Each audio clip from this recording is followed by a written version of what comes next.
Hello everyone, it's Natasha. Today I wanted to show you this awesome product called Legiliner. This can put lines for your primary age learners onto any paper.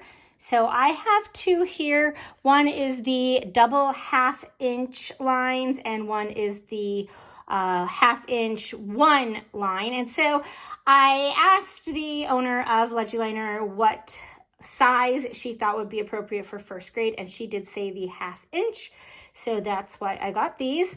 So let me show you how these work.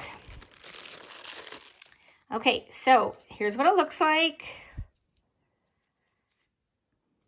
And then it's just like a stamp. So you're going to roll it along your paper. Let's say you want them to write their name up here, and then you want some lines, and you just can roll it however you want to make lines for your child to write.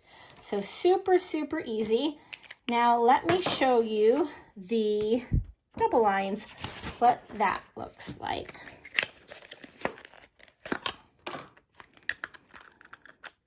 Okay.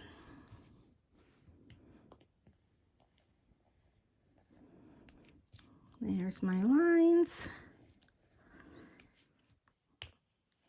And it can give my daughter a guide when she's writing. So I hope that was helpful. Check it out down below. I'll leave the link. And as always, I'll see you in the next one.